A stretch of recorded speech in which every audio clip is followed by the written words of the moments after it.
Alright, welcome back everyone. Last video I was showing off this V-700 Geiger counter with its V-715 loudspeaker. And it got me thinking I should bring out the V-715 and see if it's still working. It's another Cold War radiation detector. And not that I'm really expecting to use them, although you might infer that based on the fact that I had them calibrated. But that's mostly just because I cannot stand having things that are broken. I like them to be serviceable if at all possible. So even though I'm not expecting to need these for anything, it would bother me if they weren't working properly. So the V-715 is something you'll see often coming up a lot cheaper than the 700. And these will often be mislabeled as Geiger counters, where the V-715 is not a Geiger counter, it is a survey meter. And that's not just a matter of semantics. There is a large difference between the two and how they operate. So the V-700 is a Geiger counter. It has counts per minute. It counts the radiation, whereas this one just has Rontgen per hour. It has no counter. So that's the biggest difference between the two. So if you're seeing them with just a yellow handle, that is a survey meter. If it has a silver tube on its handle, that is a Geiger counter. Now the survey meter, or the survey meters, were part of a set. In fact, all of these were part of a set. I believe it was the V-777 home radiation detection kit, and that came with one Geiger counter, a V-700, and two V-715s. Sometimes there was an included V-718, so there's a V-700, 715, and 718. And the 718 was the same as the 715, except it had a detachable back with the ion chamber on a cord so that you could have the lid with the gauge safe with you and run the cord out to where, there was possibly a dangerous environment. It was kind of marketed towards like bomb shelters and stuff during the 50s and 60s. But typically your home detection kit would come with one Geiger counter, two survey meters, and one of these. This is a V-750, and it's just a recharger for these Bendix dosimeter pins. So the idea is you put these in your pocket and it'll tell you how much radiation you've accumulated over a given period of time. And I can't really show you on camera, these don't really come out so well, but you can find pictures of these online. You look through here, aim it at light, and there's going to be a little needle on a scale that tells you how much radiation you've absorbed since this one was cleared. So it comes with this little kit and 3 meters. The 705 was not included in the kit. In fact, that was rarely included anywhere. As I said in the last video, it was this was predominantly used just as like a demonstration aid, because when you're in a classroom you can't hear the radiation with the included speakers, and it might be hard to see, so they had a loudspeaker so people could hear it. And I mentioned that you can still buy these, I'm not going to say homemade, but these aftermarket speakers. But anyway, this isn't really about the 700, this is more about the 715. So the 715, as I said, is an ion chamber. So it operates a bit differently. One thing you'll notice is this one has a zeroing knob, whereas the Geiger counter does not. So the Geiger counter, once it's calibrated, it's fine, but the survey meter has to warm up. So I've had this one on for a few seconds and it's pretty much at 0.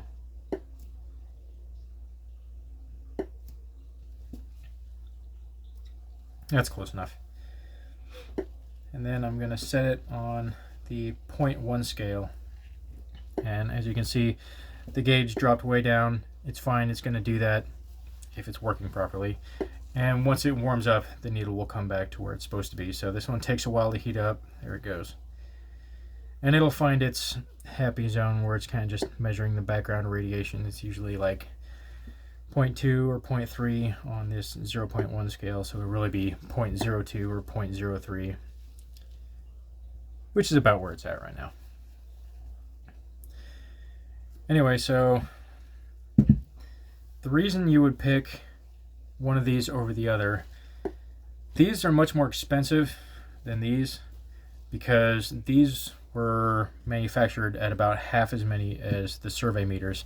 As I said, the kit came with 2 survey meters and 1 Geiger counter. And it doesn't help that these are also a lot more preferred by collectors and stuff because they want to hear the radiation detector. They want that sound. These, there's no sound input on it. There's no way to hear it when it goes off. It's just a gauge.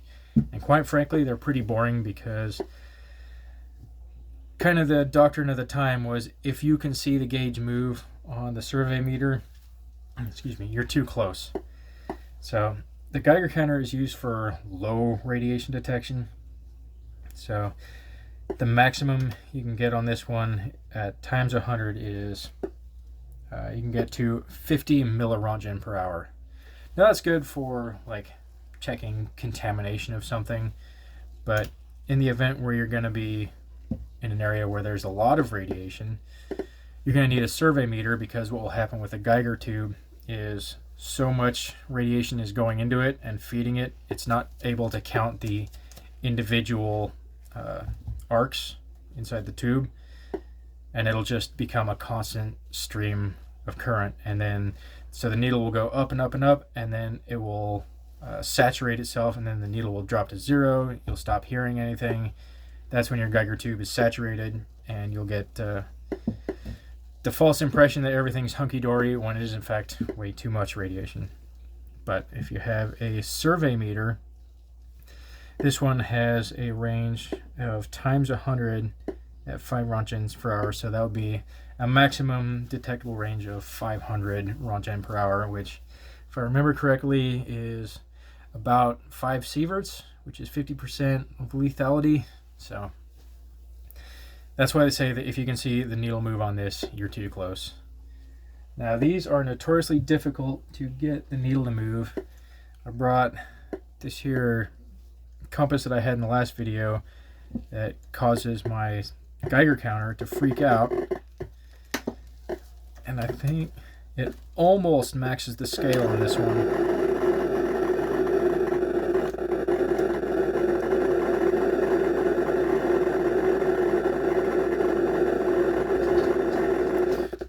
But even with all that, I don't think it's enough to even register on the survey meter. The survey meters are a lot less sensitive than Geiger tubes, but like I said, they have a much greater range. So we'll put this right under the ion chamber and see if anything happens. Now, these are also a lot slower to respond to inputs. So you saw how long it took to warm up. Not really seeing anything. It's still kind of sitting at 0.4. I can try taking it out of its chamber, out of its can, and that might make it a bit more responsive. But, oh geez, I think I just bumped the zeroing knob. So we're just going to zero this again. So I'm going to drop this down to the 0 section. There's also off and the circuit check. Make sure your batteries are good. So I'm going to put this on 0.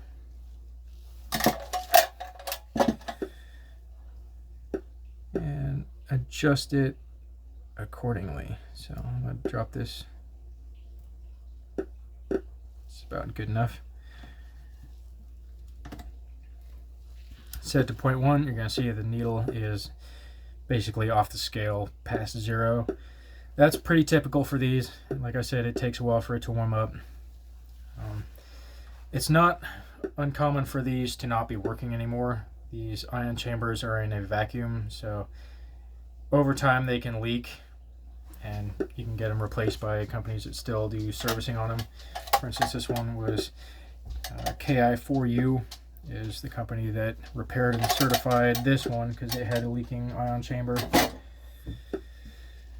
But alright, so we're back to about 0.4.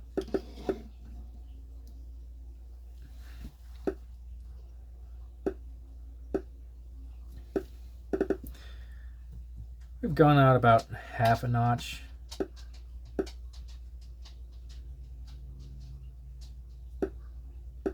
So I would say no, that's not really detectable on this. Oh, there goes my battery. That's the other problem with this one. Well, this one only takes one battery. There's no way to retain it, so it's just kind of resting against the case here. This little foam thing that they put on for me, which is very handy. Oh man, back in the days when they expected you to service things yourself, giving you a wiring diagram and everything. And my 60-year-old silica gel. Anyway, this is your ion chamber, and as you can see, it's quite different from a Geiger tube.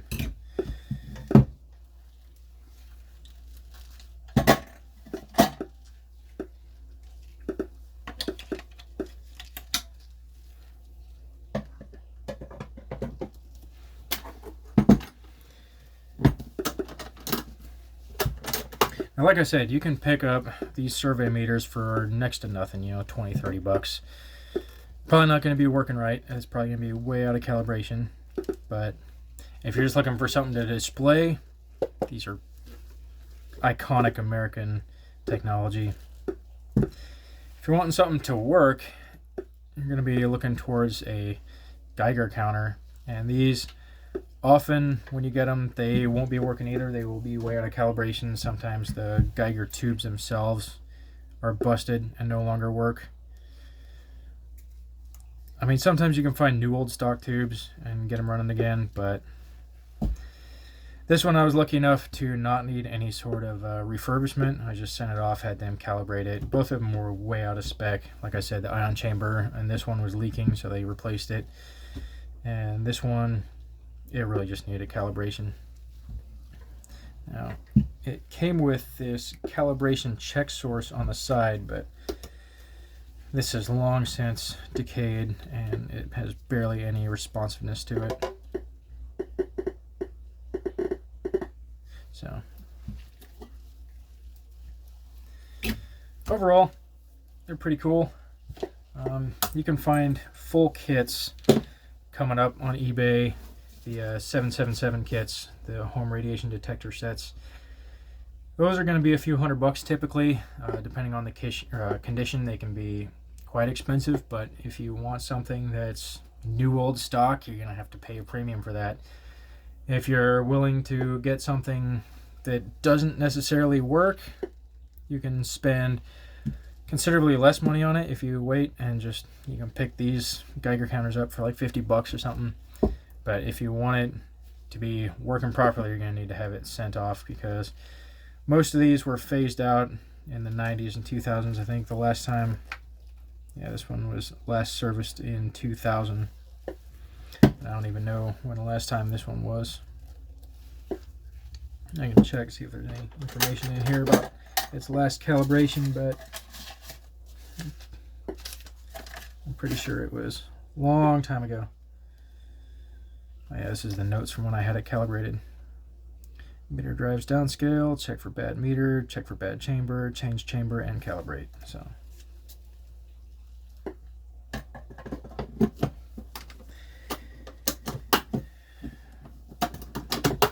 I know the world is scary right now, and you might be looking for something. Relax, it's not that bad. You don't want to go down that doomsday rabbit hole. It's not to say you shouldn't have something like this for just in case. I only have these because I think it's cool technology. But if that is you and you're looking for something to put in your shelter,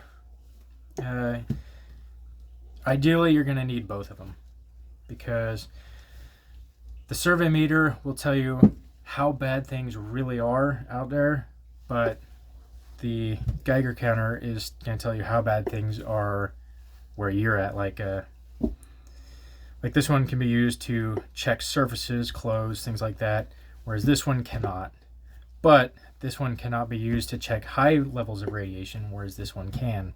So you're going to need both.